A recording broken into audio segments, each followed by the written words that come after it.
Good morning. We're going to read Chapter 5 of Diagon Alley from The Sorcerer and the Stone.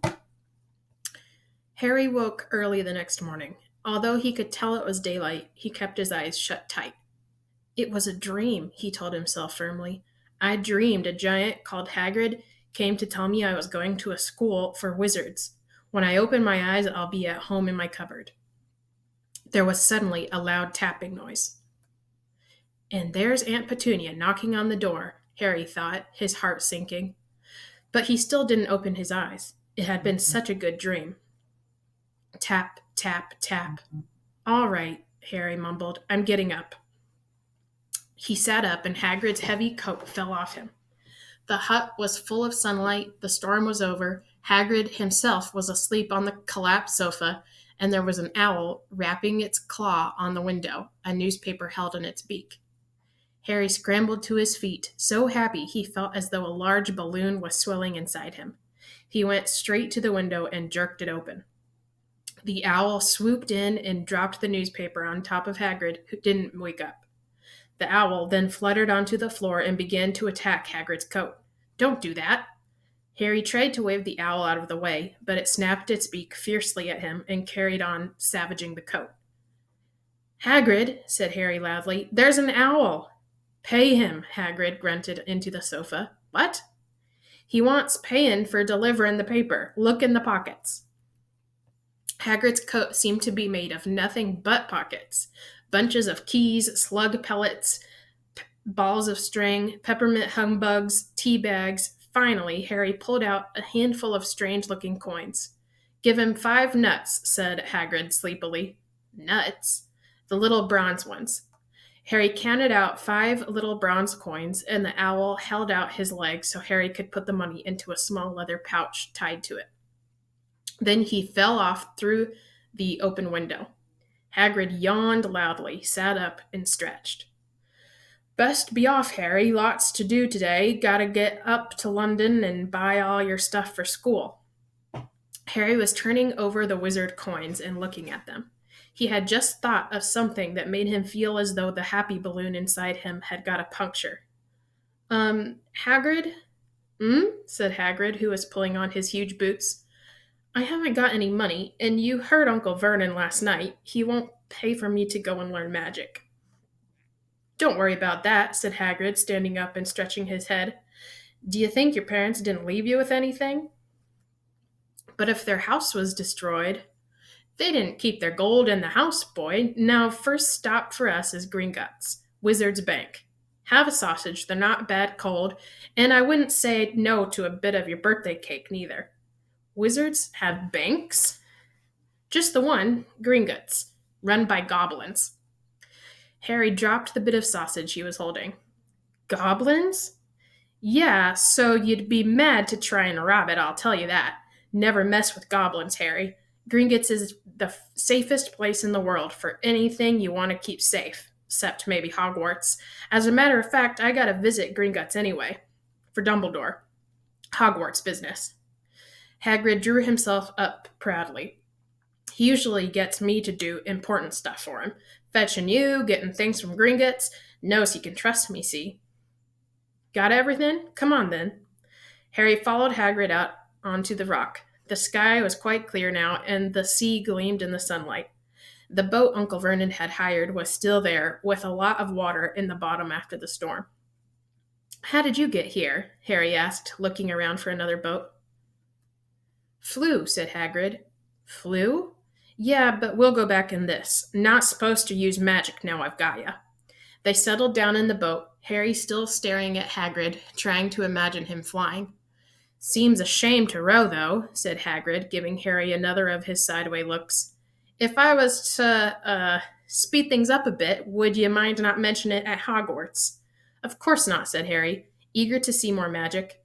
Hagrid pulled out the pink umbrella again, tapped it twice on the side of the boat, and they sped off toward land. Why would you be mad to try and rob Gringotts? Harry asked.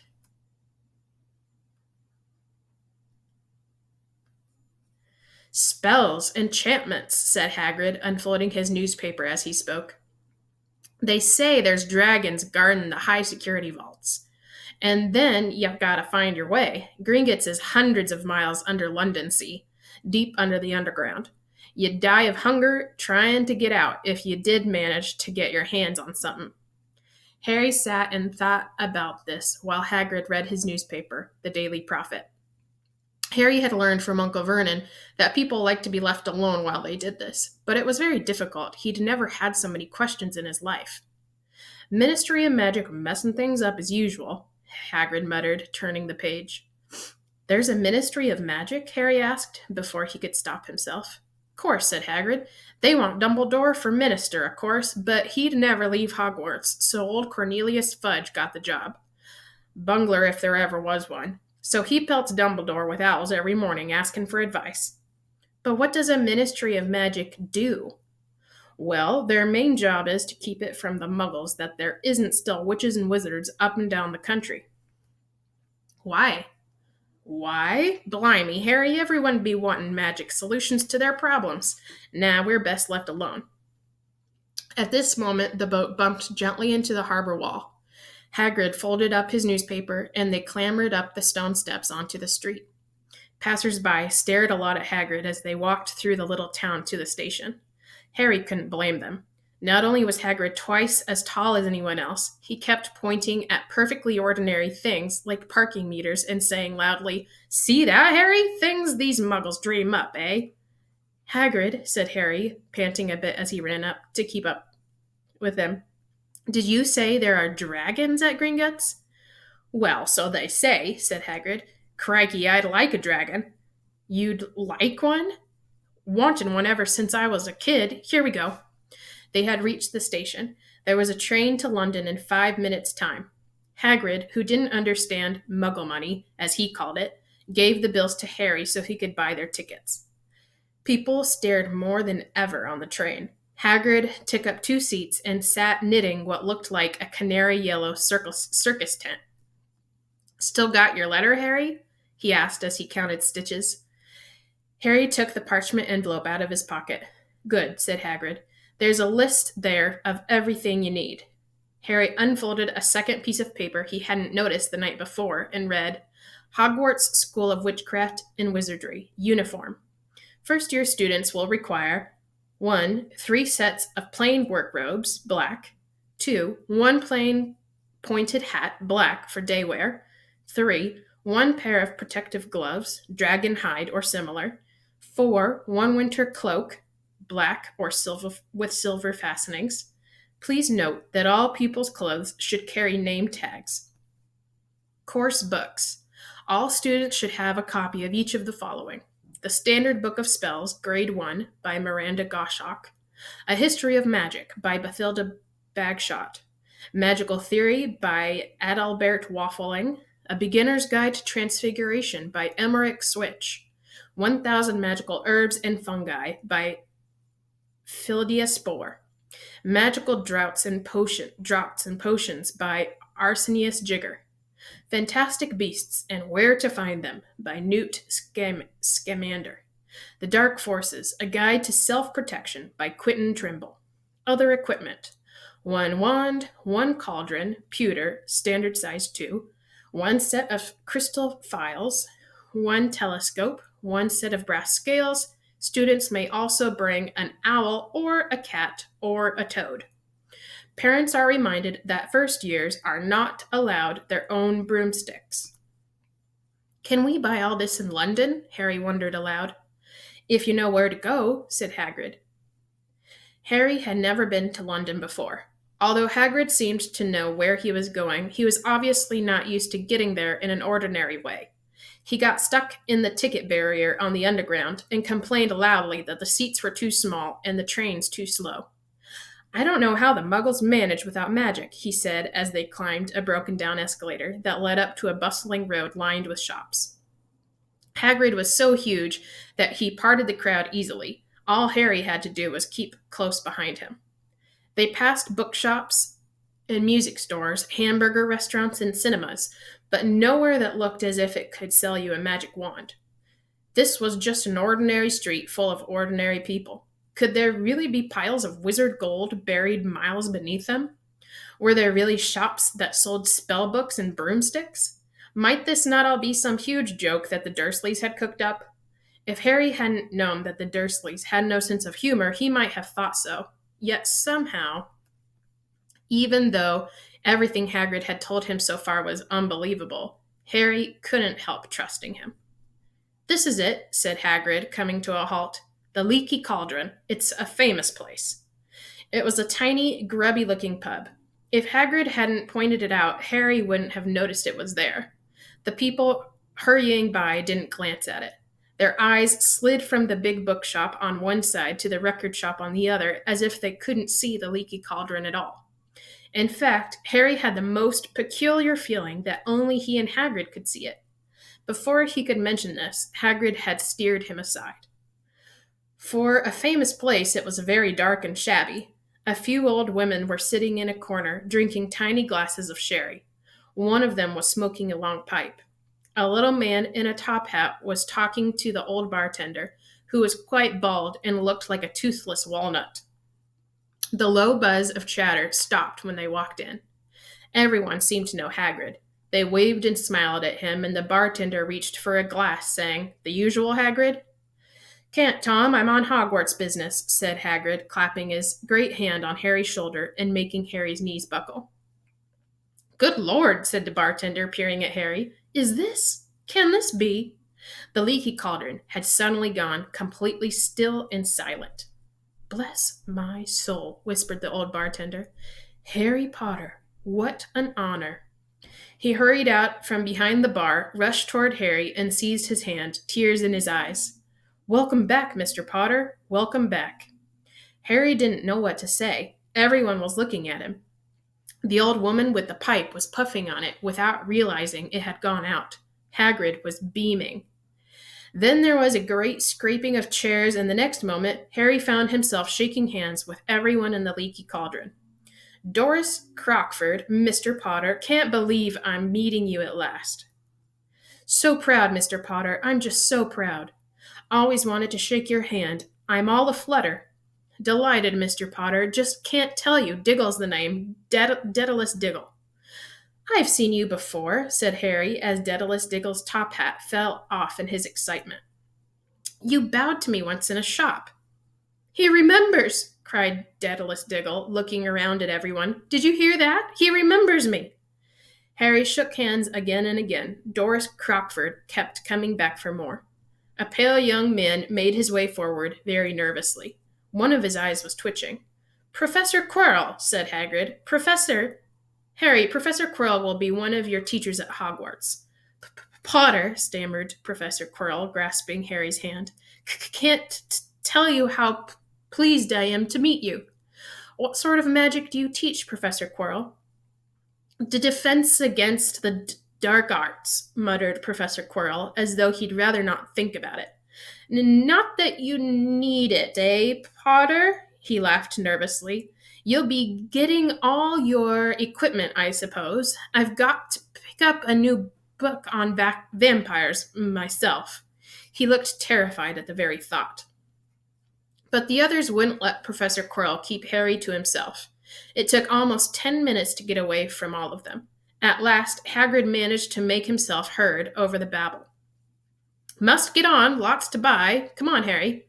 Doris Crockford shook Harry's hand one last time, and Hagrid led them through the bar and out into a small, walled courtyard where there was nothing but a trash can and a few weeds. Hagrid grinned at Harry.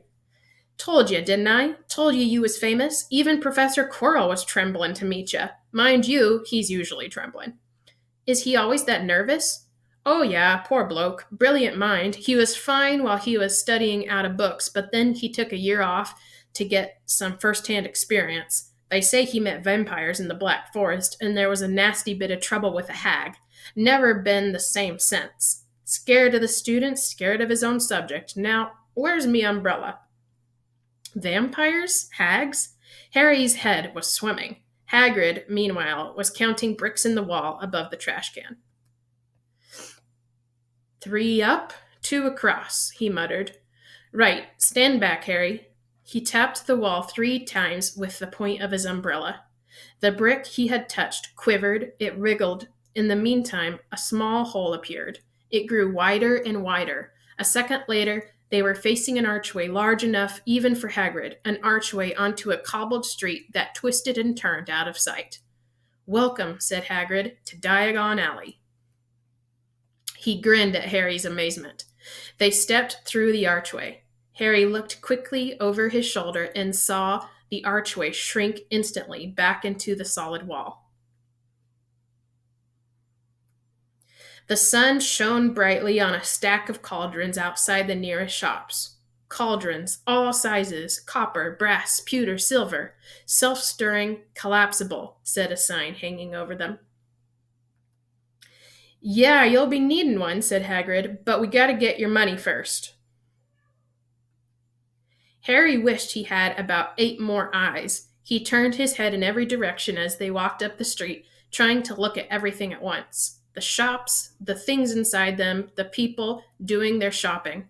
A plump woman outside an apothecary was shaking her head as they passed, saying, "Dragon liver, 16 sickles an ounce, they're mad." A low, soft hooting came from a dark shop with a sign saying Ilops Owl Emporium, tawny, screech, barn, brown, and snowy. Several boys of about Harry's age had their noses pressed against a window with broomsticks in it. "Look," Harry heard one of them say, "the new Nimbus 2000, fastest ever." There were shops selling robes, shops selling telescopes, and strange silver instruments Harry had never seen before. Windows stacked with barrels of bat spleens and eel's eyes, tottering piles of spellbooks, quills, and rolls of parchment. Potion bottles, globes of the moon. "Gringotts," said Hagrid. They had reached a snowy white building that towered over the other little shops. Standing beside its burnished bronze doors, wearing a uniform of scarlet and gold, was... "Yep, that's a goblin," said Hagrid quietly as they walked up the white stone steps toward him. The goblin was about a head shorter than Harry. He had a swarthy, clever face, a pointed beard, and, Harry noticed, very long fingers and feet. He bowed as they walked inside. Now they were facing a second pair of doors, silver this time, with words engraved upon them. "Enter, stranger, but take heed of what awaits the sin of greed. For those who take but do not earn must pay most dearly in their turn. So if you seek beneath our floors a treasure that was never yours, thief, you have been warned, beware of finding more than treasure there." "Like I said, you'd be mad to try and rob it," said Hagrid. A pair of goblins bowed them through the silver doors, and they were in a vast marble hall. About 100 more goblins were sitting on the high stools behind a long counter, scribbling in large ledgers, weighing coins in brass scales, examining precious stones through eyeglasses. There were too many doors to count leading off the hall, and yet more goblins were showing people in and out of these. Hagrid and Harry made for the counter. "Morning," said Hagrid to a free goblin. "We've come to take some money out of Mr. Harry Potter's safe. You have his key, sir." "Got it here somewhere," said Hagrid, and he started emptying his pockets out onto the counter, scattering a handful of moldy dog biscuits over the goblin's book of numbers. The goblin wrinkled his nose. Harry watched the goblin on their right weighing a pile of rubies as big as his glowing coals. "Got it," said Hagrid at last, holding up a tiny golden key. The goblin looked at it closely. "That seems to be in order. And I've also got a letter here from Professor Dumbledore," said Hagrid importantly, throwing out his chest. "It's about the you-know-what in Vault 713. The goblin read the letter carefully. "Very well," he said, handing it back to Hagrid. "I will have someone take you down to both vaults. Griphook?" Griphook was yet another goblin. Once Hagrid had crammed all the dog biscuits back inside his pockets, he and Harry followed Griphook toward one of the doors leading off the hall. "What's the you-know-what in Vault 713? Harry asked. "Can't tell you that," said Hagrid mysteriously. "Very secret. Hogwarts business. Dumbledore's trusted me. More'n my job's worth to tell you that." Griphook held the door open for them. Harry, who had expected more marble, was surprised. They were in a narrow stone passageway lit with flaming torches. It sloped steeply downward, and there were little railway tracks on the floor. Griphook whistled, and a small cart came hurtling up the tracks toward them. They climbed in, Hagrid with some difficulty, and were off. At first, they just hurtled through a maze of twisting passages. Harry tried to remember left, right, middle, fork, right, left, but it was impossible. The rattling cart seemed to know its own way because Griphook wasn't steering. Harry's eyes stung as the cold air rushed past them, but he kept them open. Once, he thought he saw a burst of fire at the end of a passage and twisted around to see if it was a dragon, but too late. They plunged even deeper, passing an underground lake where huge stalactites and stalagmites grew from the ceiling and floor. I never know, Harry called to Hagrid over the noise of the cart. What's the difference between a stalagmite and a stalactite? Stalagmite's got an M in it, said Hagrid. And don't ask me questions just now. I think I'm gonna be sick. He did look very green, and when the cart stopped at last beside a small door in the passage wall, Hagrid got out and had to lean against the wall to stop his knees from trembling. Griphook unlocked the door. A lot of green smoke came billowing out, and as it cleared, Harry gasped. Inside were mounds of gold coins, columns of silver, heaps of little bronze nuts. All yours, smiled Hagrid. All Harry's. It was incredible. The Dursleys couldn't have known about this, or they'd have had it from him faster than blinking. How often had they complained how much Harry cost them to keep? And all the time there had been a small fortune belonging to him, buried deep under London. Hagrid helped Harry pile some of it into a bag. The gold ones are galleons, he explained. 17 silver sickles to a galleon and 29 nuts to a sickle. It's easy enough. Right, that should be enough for a couple of terms. We'll keep the rest safe for you. He turned to Griphook. Vault 713 now, please, and can we go more slowly? One speed only, said Griphook. They were going even deeper now and gathering speed. The air became colder and colder as they hurtled round tight corners. They went rattling over an underground ravine, and Harry leaned over the side to try and see what was down at the bottom, at the dark bottom, but Hagrid groaned and pulled him back by the scruff of his neck. Vault 713 had no keyhole. Stand back, said Griphook importantly.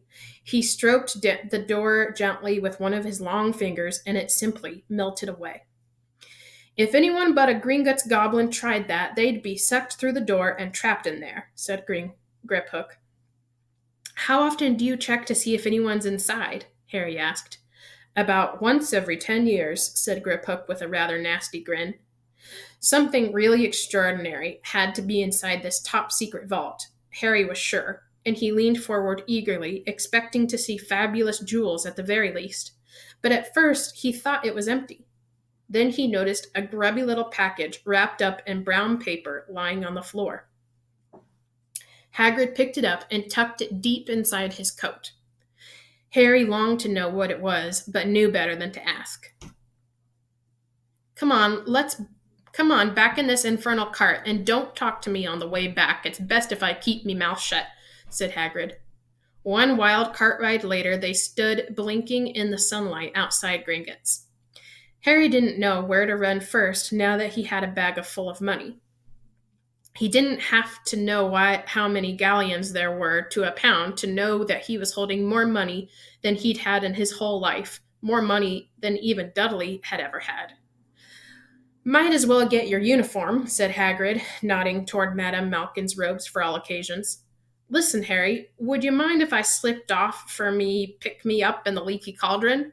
I hate them Gringotts carts. He did still look a bit sick, so Harry entered Madame Malkin's shop alone, feeling nervous. Madame Malkin was a squat, smiling witch dressed all in mauve. Hogwarts, dear, she said when Harry started to speak. Got the lot here, another young man being fitted up just now, in fact. In the back of the shop, a boy with a pale, pointed face was standing on a footstool while a second witch pinned up his long black robes. Madame Malkin stood Harry on a stool next to him, slipped a long robe over his head, and began to pin it to the right length. "Hello," said the boy. "Hogwarts, too?" "Yes," said Harry. "My father's next door buying my books, and mother's up the street looking at wands," said the boy. He had a bored, drawling voice. "Then I'm going to drag them off to look at racing brooms. I don't see why first years can't have their own. I think I'll bully father into getting me one, and I'll smuggle it in somehow." Harry was strongly reminded of Dudley. "Have you got your own broom?" the boy went on. "No," said Harry. "Play Quidditch at all?" "No," Harry said again, wondering what on earth Quidditch could be.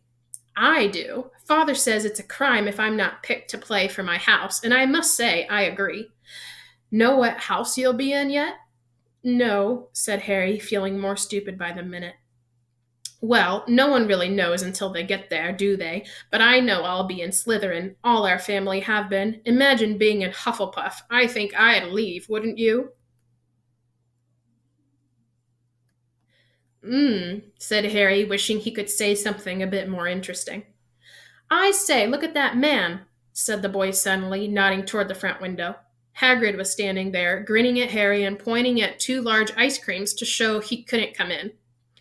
"That's Hagrid," said Harry, pleased to know something the boy didn't. "He works at Hogwarts." "Oh," said the boy, "I've heard of him. He's a sort of servant, isn't he?" "He's the gamekeeper," said Harry. He was liking the boy less and less every second.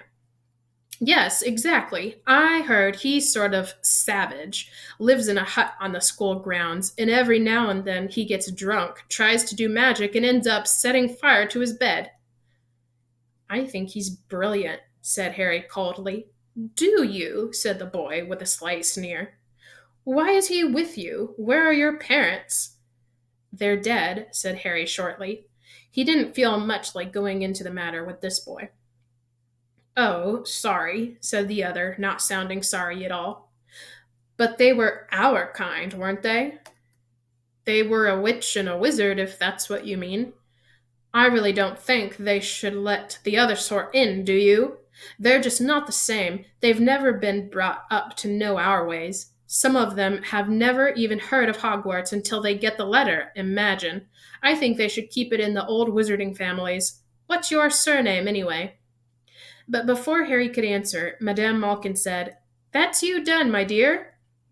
And Harry, not sorry for an excuse to stop talking to the boy, hopped down from the footstool. "Well, I'll see you at Hogwarts, I suppose," said the drawling boy. Harry was rather quiet as he ate the ice cream Hagrid had bought him, chocolate and raspberry with chopped nuts. "What's up?" said Hagrid. "Nothing," Harry lied. They stopped to buy parchment and quills. Harry cheered up a bit when he found a bottle of ink that changed color as he wrote. When they had left the shop, he said, "Hagrid, what's Quidditch?" "Blimey, Harry, I keep forgetting how little you know, not knowing about Quidditch." "Don't make me feel worse," said Harry. He told Hagrid about the pale boy and Madame Malkin's. "And he said people from Muggle families shouldn't even be allowed in." "You're not from a Muggle family. If he'd known who you were, he's grown up knowing your name if his parents are wizarding folk. You saw what everyone in the Leaky Cauldron was like when they saw you. Anyway, what does he know about it? Some of the best I ever saw were the only ones with magic in 'em in a long line of Muggles. Look at your mum. Look what she had for a sister." "So what is Quidditch?" "It's our sport, wizard sport. It's like soccer in the Muggle world. Everyone follows Quidditch. Played up in the air on broomsticks, and there's 4 balls. Sort of hard to explain the rules." "And what are Slytherin and Hufflepuff?" "Schoolhouses. There's 4. Everyone says Hufflepuff are a lot of duffers, but I bet I'm in Hufflepuff," said Harry gloomily. "Better Hufflepuff than Slytherin," said Hagrid darkly. "There's not a single witch or wizard who went bad who wasn't in Slytherin. You know who was one." Sorry, you know who was at Hogwarts?" "Years and years ago," said Hagrid. They bought Harry school books in a shop called Flourish and Blots, where the shelves were stacked to the ceiling with books as large as paving stones bound in leather, books the size of postage stamps and covers of silk, books full of peculiar symbols, and a few books with nothing in them at all. Even Dudley, who never read anything, would have been wild to get his hands on some of these. Hagrid almost had to drag Harry away from curses and counter curses, bewitch your friends and befuddle your enemies with the latest revenge, hair loss, jelly legs, tongue tying, and much, much more, by Professor Vindicus Viridian. I was trying to find out how to curse Dudley. I'm not saying that's not a good idea, but you're not to use magic in the muggle world except in very special circumstances, said Hagrid. And anyway, you couldn't work any of them curses yet. You'll need a lot more study before you get to that level. Hagrid wouldn't let Harry buy a solid gold cauldron either. It says pewter on your list. But they got a nice set of scales for weighing potion ingredients and a collapsible brass telescope.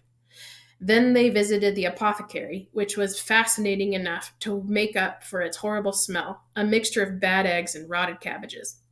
Barrels of slimy stuff stood on the floor, jars of herbs, dried roots, and bright powders lined the walls. Bundles of feathers, strings of fangs, and snarled claws hung from the ceiling. While Hagrid asked the man behind the counter for a supply of some basic potion ingredients for Harry, Harry himself examined silver unicorn horns at 21 galleons each, and a minuscule, glittery black beetle eyes, 5 nuts a scoop. Outside the apothecary, Hagrid checked Harry's list again. Just your wand left. Oh, yeah, and I still haven't got you a birthday present. Harry felt himself go red. You don't have to.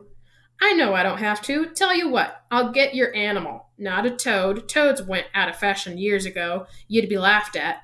And I don't like cats. They make me sneeze. I'll get you an owl. All the kids want owls. They're dead useful. Carry your mail and everything. 20 minutes later, they left Aelop's Owl Emporium, which had been dark and full of rustling and flickering, jewel-bright eyes.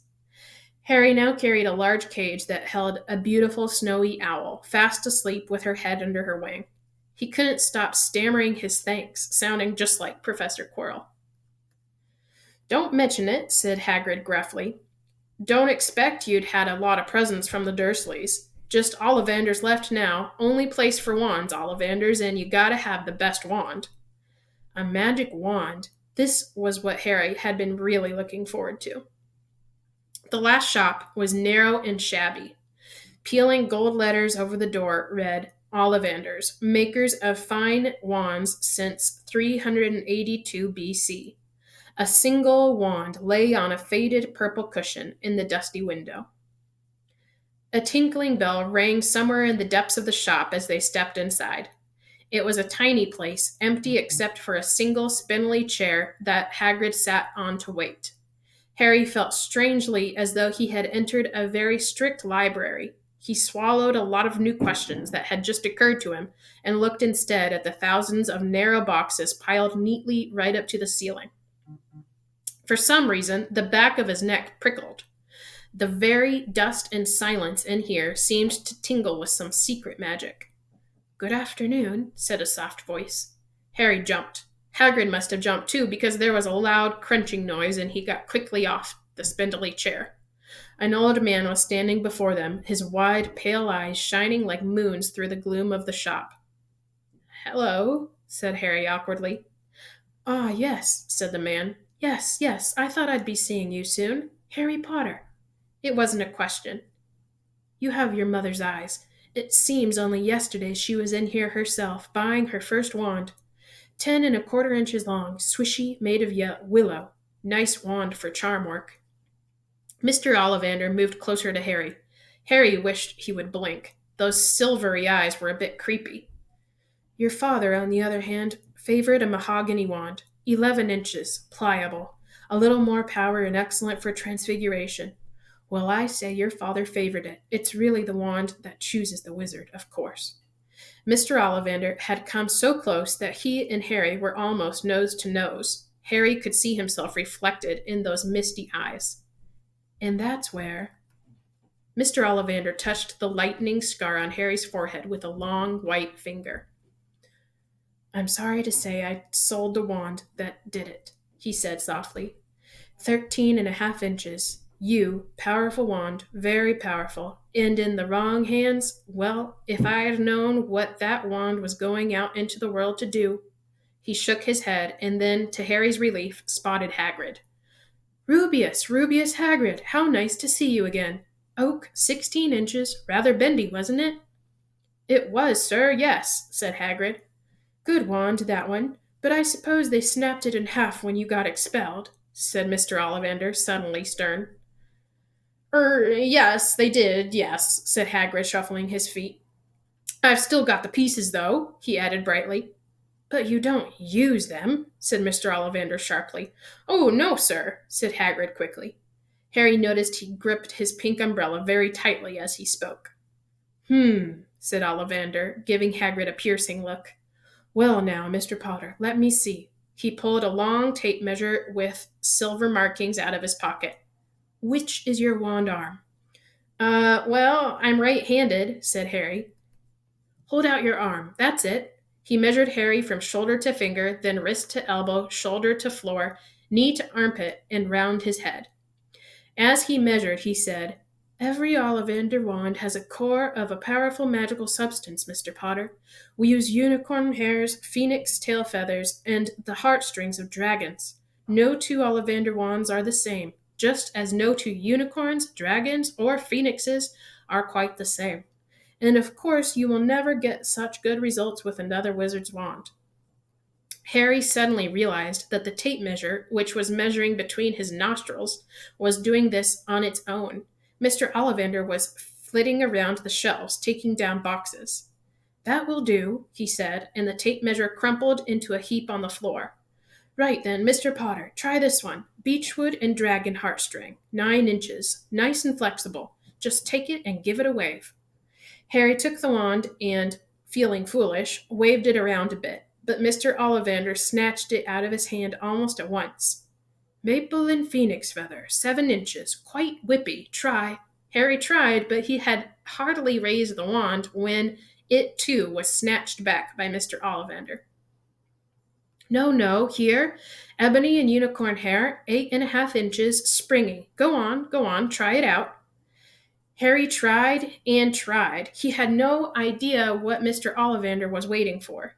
The pile of tried wands was mounting higher and higher on the spindly chair, but the more wands Mr. Ollivander pulled from the shelves, the happier he seemed to become. Tricky customer, eh? Not to worry, we'll find the perfect match here somewhere. I wonder now. Yes, why not? Unusual combination. Holly and phoenix feather, 11 inches, nice and supple. Harry took the wand.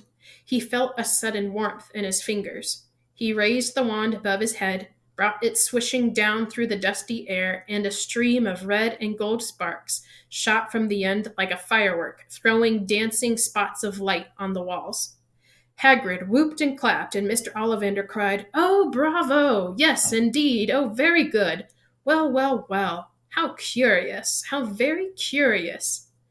He put Harry's wand back into its box and wrapped it in brown paper, still muttering, Curious. Sorry, said Harry, but what's curious? Mr. Ollivander fixed Harry with his pale stare. I remember every wand I've ever sold, Mr. Potter, every single wand. It so happens that the phoenix whose tail feather is in your wand gave another feather, just one other. It is very curious indeed that you should be destined for this wand when its brother gave you that scar. Harry swallowed. Yes, 13.5 inches, you. Curious indeed how these things happen. The wand chooses the wizard, remember? I think we must expect great things from you, Mr. Potter. After all, he who must not be named did great things. Terrible, yes, but great. Harry shivered. He wasn't sure he liked Mr. Ollivander too much. He paid 7 gold galleons for his wand, and Mr. Ollivander bowed them from his shop. The late afternoon sun hung low in the sky as Harry and Hagrid made their way back down Diagon Alley, back through the wall, back through the Leaky Cauldron, now empty.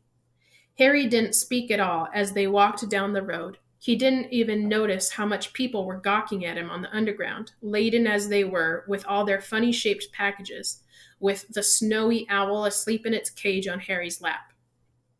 Up another escalator, out into Paddington Station. Harry only realized where they were when Hagrid tapped him on the shoulder. "Got time for a bite to eat before your train leaves," he said. He bought Harry a hamburger and they sat down on plastic seats to eat them. Harry kept looking around. Everything looked so strange somehow. "You all right, Harry? You're very quiet," said Hagrid. Harry wasn't sure he could explain. He just had the best birthday of his life, and yet he chewed his hamburger, trying to find the words. "Everyone thinks I'm special," he said at last. "All those people in the Leaky Cauldron, Professor Quirrell, Mr. Ollivander, but I don't know anything about magic at all. How can they expect great things? I'm famous, and I can't even remember what I'm famous for. I don't know what happened when the night my parents died." Hagrid leaned across the table. Behind the wild beard and eyebrows, he wore a very kind smile. "Don't you worry, Harry. You'll learn fast enough. Everyone starts at the beginning at Hogwarts. You'll be just fine. Just be yourself. I know it's hard. You've been singled out, and that's always hard. But you'll have a great time at Hogwarts. I did. Still do, as a matter of fact." Hagrid helped Harry on the train, that would take him back to the Dursleys, then handed him an envelope. "Your ticket for Hogwarts," he said. "1st of September, King's Cross. It's all on your ticket. Any problems with the Dursleys, send me a letter with your owl. She'll know where to find me. See you soon, Harry." The train pulled out of the station. Harry wanted to watch Hagrid until he was out of sight. He rose in the seat and pressed his nose against the window, but he blinked and Hagrid had gone. Okay, chapter 6 next time. See you then.